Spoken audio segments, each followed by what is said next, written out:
Welcome to success star classes. Friends, आपका success star classes पे बहुत बहुत स्वागत है। जैसा कि आप देख रहे हैं, हम CUET की क्लासेस कंटिन्यूअसली आपको प्रोवाइड कर रहे हैं।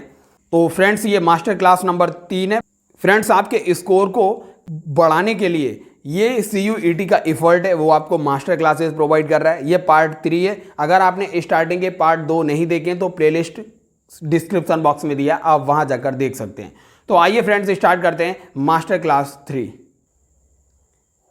पहला क्वेश्चन है, निम्न में से कौन सा रोग जीवाणु के द्वारा फैलता है?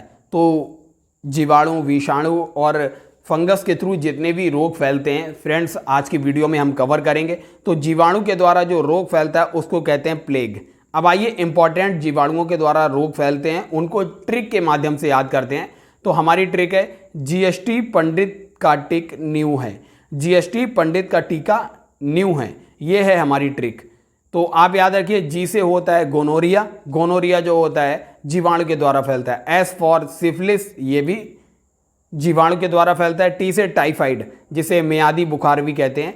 और पंडित, पंडित से आप देखेंगे पा से प्लेग, डी से डिप्थीरिया, और वहीं ता से हो जाएगा तपेदिक, का से हो जाएगा काली खांसी, टीका से हो जाएगा टिटनेस, और का से हो जाएगा कुष्ठ रोग। वहीं आप देखेंगे न्यू से हो गया निमोनिया, है से हैजा।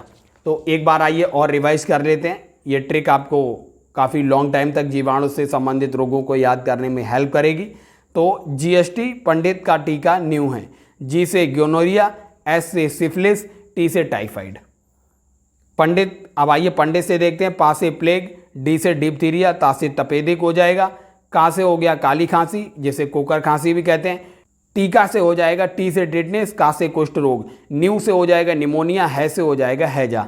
तो फ्रेंड्स, ये थे इंपॉर्टेंट जीवाणु से संबंधित रोग। अब आइए अगला क्वेश्चन देखते हैं, क्वेश्चन नंबर 2। निम्न में से कौन सा रोग विषाणु के द्वारा फैलता है? तो याद रखिए दोस्तों, विषाणु के द्वारा जो रोग फैलता है वायरस के थ्रू, ये पोलियो रोग है, विषाणु से फैलता है। अब आइए देखते हैं ट्रिक।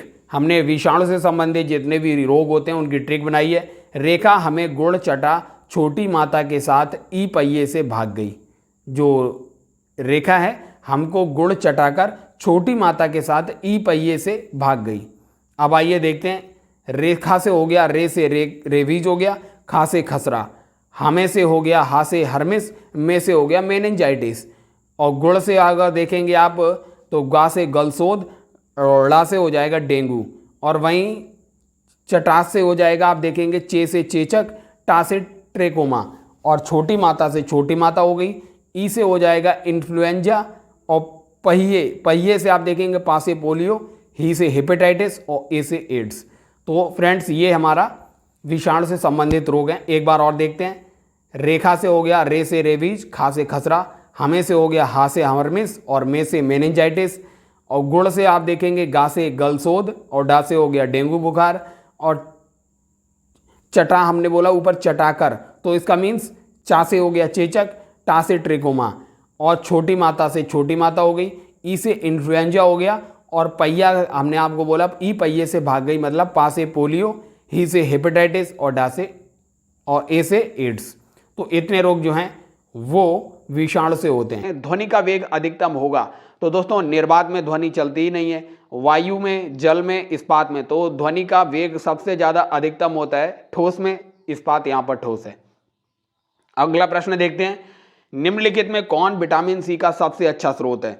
तो दोस्तों, विटामिन सी का सबसे अच्छा स्रोत है आंवला। अगला प्रश्न देखते हैं, पुष्यमित्र शुंग के द्वारा अश्वमेध यज्ञ, जो 2 अश्वमेध यज्ञ पुष्यमित्र शुंग के द्वारा किए जाते हैं, इसकी जानकारी किस लेख से मिलती है? तो अयोध्या लेख जो है, इसके द्वारा अश्वमेध यज्ञ 2 बार किया गया शुंग के द्वारा, इसकी जानकारी मिलती है। अगला प्रश्न देखते हैं दोस्तों। अगला प्रश्न है, सुरक्षा के लिए मराठों के राजस्व के जो दावे थे उनको किस नाम से जाना जाता था? तो दोस्तों, इसका जो करेक्ट ऑप्शन है चौथ। जो सुरक्षा के लिए मराठे राजस्व वसूलते थे उसको चौथ कहते हैं। निम्नलिखित नेताओं में से किसने क्रांतिकारी संगठन अभिनव भारत समाज की स्थापना की? तो दोस्तों, विनायक दामोदर सावरकर के द्वारा अभिनव भारत की स्थापना 1904 ईस्वी में की जाती है। आइए अगला प्रश्न देखते हैं, निम्नलिखित में से किस जीव का रक्त सफेद होता है? ये UPPCS में प्रश्न पूछा गया। तिल चट्टे का जो रक्त होता है वो सफेद होता है। अगला प्रश्न देखते हैं, निम्नलिखित में से कौन विक्रमशिला विश्वविद्यालय का संस्थापक था? तो धर्मपाल, जो पाल वंश का शासक था धर्मपाल, इसके द्वारा विक्रमशिला विश्वविद्यालय की स्थापना होती है। अगला प्रश्न है, निम्नलिखित में से किसने Indian society of oriental art की स्थापना की? जो दोस्तों अवनींद्रनाथ टैगोर थे, इनके द्वारा Indian society of oriental art की स्थापना की गई। निम्नलिखित में से किसने भारत में स्वर्ण सिक्कों का प्रचलन नियमित उपयोग के लिए किया? तो विम कार्डफाइसिस के द्वारा नियमित स्वर्ण सिक्कों का प्रयोग किया गया। निम्नलिखित में से किस पदार्थ में कैल्शियम विद्यमान होता है? तो जिप्सम जो होता है CaSO4 इंटू आप देखेंगे 2H2O, इसमें जो है कैल्शियम की उपस्थिति होती है। अगला प्रश्न देखते हैं, नेटिव मैरिज एक्ट किस वर्ष पारित किया गया? तो 1872 ईस्वी में आप देखेंगे केशव चंद्र सेन के प्रयासों से नेटिव मैरिज एक्ट पारित किया गया था। अगला प्रश्न है, निम्नलिखित अभिलेखों में से किस में अशोक का नाम उल्लेख है? गुर्जरा अभिलेख में अशोक का नाम उल्लेखित है। अगला प्रश्न है, ब्रिटिश ईस्ट इंडिया कंपनी ने चाय के व्यापारिक एकाधिकार को कब खो दिया? तो दोस्तों आपको पता है 1813 ईस्वी में चीन और चाय के व्यापार के अलावा सभी व्यापारिक एकाधिकार खो दिए गए थे, लेकिन आप देखेंगे 1833 में आके इसने चीन और चाय के व्यापार को भी खो दिया था। तो ऑप्शन सी करेक्ट है। अगला प्रश्न है, सुप्रसिद्ध मध्यकालीन जो संत थे शंकर देव, जो थे वैष्णव संप्रदाय से संबंधित थे। अगला प्रश्न देखते हैं, चंगेज खां का मूल नाम क्या था? ये PCS में पूछा गया है। तेमुचिन जो था चंगेज खां का मूल नाम था। निम्नलिखित में से कौन त्रिकोणात्मक संघर्ष का हिस्सा नहीं था? तो पाल, प्रतिहार और राष्ट्रकूट जो थे इसके हिस्सा थे, लेकिन आप देखेंगे चोल, चौथा ऑप्शन है, ये इसका हिस्सा नहीं थे। हाली पद्धति संबंधित थी, तो दोस्तों जो हाली पद्धति संबंधित थी वहां के जो बंधुआ मजदूर होते थे उससे संबंधित थी। अगला प्रश्न है, निम्नलिखित में से कौन सिकंदर के साथ भारत नहीं आया था? दोस्तों आप देखेंगे इसका ऑप्शन सी करेक्ट है, डाइमेकस नहीं आया था, बल्कि आप देखेंगे जो तीन थे निर्याकस, अनेसिक्रेटस और अरिस्टोबुलस, ये तीनों सिकंदर के साथ भारत आते हैं, लेकिन डाइमेकस नहीं आता है। ऑप्शन सी करेक्ट है। ऋग्वेद के काल के प्रारंभ में निम्न में से किसे महत्वपूर्ण मूल्यवान संपत्ति समझा जाता था? तो गाय को अगन्या भी कहा जाता था, इसी को मूल संपत्ति के रूप में समझा जाता था। अगला प्रश्न, निम्न में से किस किले का निर्माण अकबर के राज्यकाल में नहीं हुआ? तो दोस्तों आपको पता है आगरा, इलाहाबाद और लाहौर तीनों के तीनों किले का निर्माण अकबर के राज्यकाल में ही होता है, लेकिन दिल्ली का लाल किला और आगरा का ताजमहल जो था ये शाहजहां के काल में निर्मित होते हैं। अगला प्रश्न देखते हैं, दक्षिण भारत के पॉलीगार कौन थे? तो दक्षिण भारत के जो पॉलीगार थे वो क्षेत्रीय प्रशासकीय और सैन्य नियंत्रक जो होते थे, इन्हीं को दक्षिण भारत का पॉलीगार कहा जाता था। निम्नलिखित में से किसने हिरण्यगर्भ धार्मिक कार्य कराया था? तो दोस्तों हिरण्यगर्भ धार्मिक संस्कार जो कराया था वो दंती दुर्ग के द्वारा कराया गया था।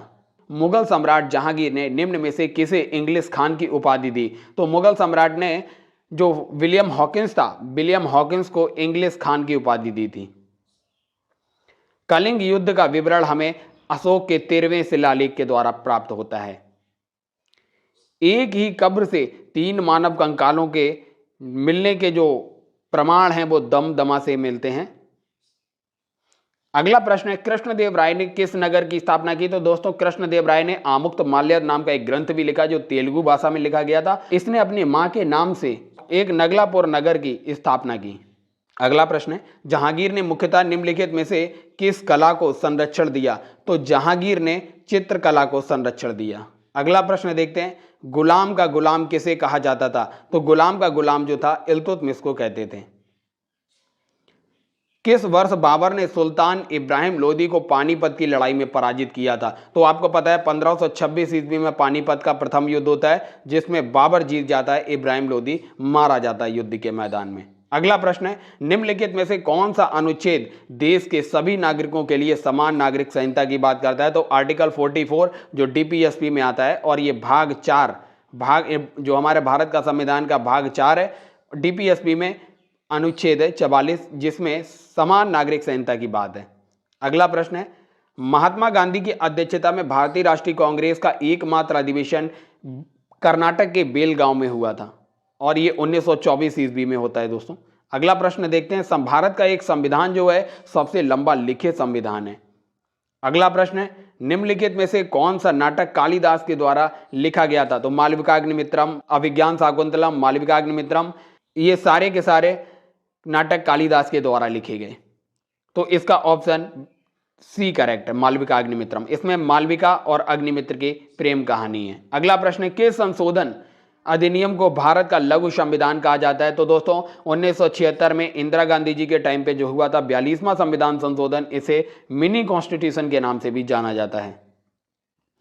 कलमकारी चित्रकला किस राज्य में प्रारंभ हुई? जो कलमकारी चित्रकला है वो आंध्र प्रदेश में प्रारंभ हुई। भारत के संविधान का संरचनात्मक भाग लिया गया है। दोस्तों भारत के संविधान का जो संरचनात्मक भाग है वो भारत सरकार अधिनियम 1935 के द्वारा लिया गया है। अगला प्रश्न है दोस्तों, निम्नलिखित में से किस संविधान संशोधन के द्वारा मतदाता आयु को 21 वर्ष से घटाकर 18 वर्ष कर दिया गया? तो दोस्तों ये जो था 61वां संविधान संशोधन, इसके द्वारा मतदाता आयु को 21 वर्ष से 18 वर्ष कर दिया गया। अगला प्रश्न है, संसद भवन स्थानीय क्षेत्र विकास परियोजना जो थी किस वर्ष शुरू की गई थी? तो दोस्तों ये 1993 में शुरुआत इसकी होती है। अगला प्रश्न है दोस्तों, भारत का संविधान भारत को एक राज्यों के संघ के रूप में वर्णित करता है। अगला प्रश्न है, मंगल एवं बृहस्पति के बीच परिक्रमा करने वाले जो खगोलीय पिंड हैं उनको क्षुद्र ग्रह के नाम से जानते हैं। अगला प्रश्न है, भारत के संविधान में अनुसूचियों की संख्या 12 है। अगला प्रश्न है, the rise and growth of economic nationalism in India के लेखक कौन है? तो दोस्तों इसके लेखक जो है बिपिन चंद्रा हैं। सर्विस शब्द निम्नलिखित में से किस खेल से संबंधित है? तो सर्विस शब्द जो है वॉलीबॉल से संबंधित है। भारत में पंचायती राज दिवस कब मनाया जाता है? तो 24 अप्रैल को भारत में पंचायती राज दिवस मनाया जाता है, क्योंकि 24 अप्रैल आप देखेंगे 24 अप्रैल 1993 को पंचायती राज को संवैधानिक दर्जा प्रदान किया गया। अगला प्रश्न देखते हैं, मसाई जातियां निम्नलिखित में से किस देश में हैं? तो मसाई जातियां जो हैं केन्या और तंजानिया से संबंधित हैं। अगला प्रश्न है, आनंद मठ के लेखक कौन है? आनंद मठ के लेखक है बंकिम चंद्र चटर्जी। अगला प्रश्न है, निम्नलिखित में से कौन सी एक चोटी भारत में अवस्थित नहीं है? दोस्तों कंचनजंगा सिक्किम में है, आपको पता है। नंगा पर्वत और कामेत पर्वत भी भारत में ही है, लेकिन आप देखेंगे नामचा बरवा जो है ये अरुणाचल प्रदेश और तिब्बत के बॉर्डर पर है। तो ये ऑप्शन करेक्ट है, ये तिब्बत में पड़ती है नामचा बरवा। भूदान आंदोलन किसने प्रारंभ किया था? तो दोस्तों भूदान आंदोलन को प्रारंभ करने वाले जो भारत के स्वतंत्रता सेनानी थे विनोबा भावे थे।